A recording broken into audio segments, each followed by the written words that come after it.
નમસ્કાર. રાશન લેવાની જે રીત છે ને એ હવે બિલકુલ બદલાઈ રહી છે.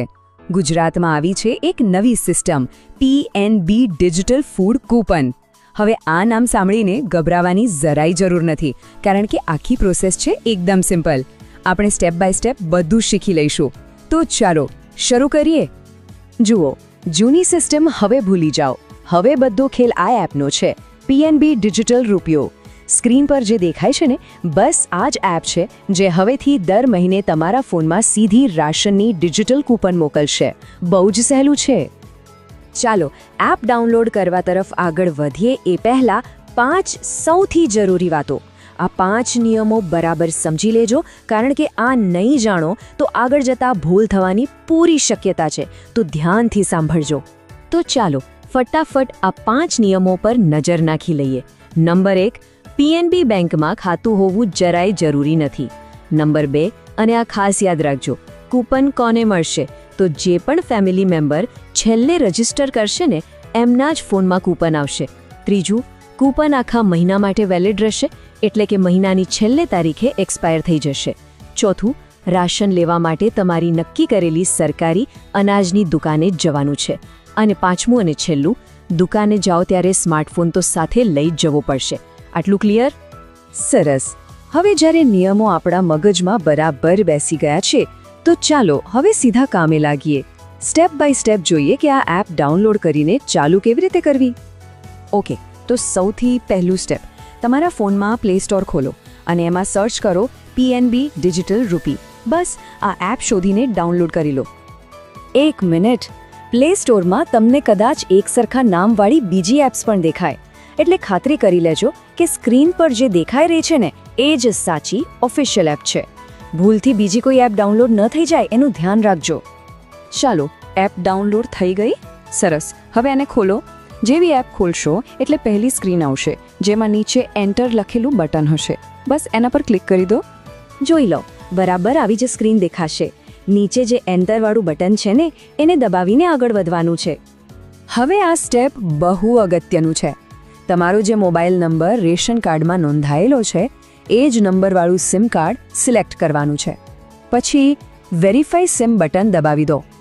જો તમારા ફોનમાં 2 સિમ કાર્ડ હશે તો સ્ક્રીન પર આ રીતે SIM1 અને SIM2નો ઓપ્શન આવશે. તમારો રેશન કાર્ડવાળો નંબર જે પણ સિમમાં હોય એ સિલેક્ટ કરીને આગળ વધો. ઓકે, હવે બધા કામ પડતા મૂકીને અહીંયા ધ્યાન આપજો, કારણ કે હવે જે સ્ટેપ આવવાનો છે એ આખી પ્રોસેસનો સૌથી અગત્યનો ભાગ છે. અહીંયા જરા પણ ભૂલ ન થવી જોઈએ. અહીં તમારે 2 અલગ પિન બનાવવાના છે, કન્ફ્યુઝ ન થતા. પહેલો છે એપ પિન, જે એપ ખોલવા માટે કામ લાગશે, અને બીજો છે 6 આંકડાનો વોલેટ પિન. આ પિન રાશન લેતી વખતે છેલ્લે નાખવાનો થશે. આ બંને પિન ક્યાંક લખી રાખજો, ભૂલી ન જતા. જુઓ સ્ક્રીન પર, પહેલાં એપને લોક કરવા માટે પિન બનાવવાનું ઓપ્શન આવશે. એ સેટ થઈ જાય એટલે તરત જ વોલેટ પિન બનાવવાનું ઓપ્શન આવશે, અને એ પણ બની જાય એટલે તમને વોલેટ પિન સેટ સક્સેસફુલી એવો મેસેજ દેખાશે. ખાસ ધ્યાન, એકદમ ખાસ ધ્યાન. અહીંયા મોટા ભાગના લોકો ભૂલ કરે છે. તમને લિંક PNB અકાઉન્ટ એવો ઓપ્શન દેખાશે, એને ભૂલથી પણ ટચ નથી કરવાનો. ભલે તમારું PNBમાં એકાઉન્ટ હોય તો પણ એને સિલેક્ટ નથી કરવાનું. યાદ રાખજો, આ બટન દબાવવાનું નથી. તો પછી શું કરવાનું છે? સ્ક્રીન પર બરાબર જુઓ, લિંક PNB અકાઉન્ટની નીચે જ આધાર OTP લખેલો ઓપ્શન છે. બસ આપણે એને જ સિલેક્ટ કરવાનો છે. આ જ સાચો રસ્તો છે. ચાલો, બસ હવે પૂરું થવા જ આવ્યું છે. સૌથી પહેલાં UID સિલેક્ટ કરો, પછી તમારો 12 આંકડાનો આધાર નંબર નાખો અને નીચે જનરેટ OTP પર ક્લિક કરો. તમારા રજિસ્ટર્ડ મોબાઈલ પર એક OTP આવશે, એ નાખી દો એટલે બસ તમારું રજિસ્ટ્રેશન કમ્પ્લીટ. વાહ, અભિનંદન! રજિસ્ટ્રેશન તો સફળતાપૂર્વક થઈ ગયું. પણ હવે સૌથી મોટો સવાલ કે રાશનની કૂપન દેખાશે ક્યાં? ચાલો એ પણ શોધી કાઢીએ. એપના હોમ પેજ પર જ તમને સ્પેશિયલ પર્પઝ વોલેટ અથવા PCBDC PDS એવું લખેલું એક અલગ વોલેટ દેખાશે. સ્ક્રીન પર બતાવ્યું છે ને, બસ એ જ જગ્યાએ તમારી ફૂડ કૂપન દર મહિને અહીંયા જ આવી જશે. ચાલો, રજિસ્ટ્રેશન થઈ ગયું, કૂપન ક્યાં મળશે એ પણ ખબર પડી ગઈ. હવે છેલ્લી અને સૌથી સહેલી વાત કે દુકાન પર જઈને આ કૂપન વાપરવાની કેવી રીતે. ફક્ત 3 જ સ્ટેપ છે, એકદમ સહેલા. દુકાન પર પહોંચીને પહેલાં તો તમારી પીએનબી એપ ખોલો, પછી દુકાનદાર જે QR કોડ બતાવે એને સ્કેન કરો અને છેલ્લે તમારી ફૂડ કૂપન સિલેક્ટ કરીને પેલો 6 આંકડાનો વોલેટ પિન નાખી દો. બસ થઈ ગયું. અને બસ જેવો પિન લાગશો વેરિફિકેશન થઈ જશે અને તમે તમારું રાશન લઈ શકશો. છે ને એકદમ સિમ્પલ.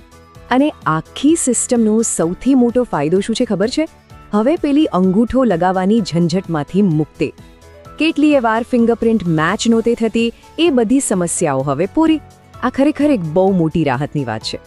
તો આખી પ્રોસેસ તો આપણે સમજી લીધી, પણ આપણું કામ અહીંયા પૂરું નથી થતું. આપણી એક જવાબદારી પણ છે. આપણે એ જોવાનું છે કે માહિતીના અભાવે આપણા આસપાસ કોઈ પણ વ્યક્તિ એના હકના રાશનથી વંચિત ન રહી જાય. તો મહેરબાની કરીને આ માહિતી તમારા બધા સગા સંબંધીઓને મોકલો. ગામનું કે સોસાયટીનું જે પણ વોટ્સએપ ગ્રુપ હોય એમાં શેર કરો. ખાતરી કરો કે દરેક વ્યક્તિ આ સિમ્પલ પ્રોસેસ સમજી જાય અને પોતાનું રજિસ્ટ્રેશન કરી લે. યાદ રાખજો, કોઈનું રાશન અટકવું ન જોઈએ. આ આપણા સૌની જવાબદારી છે.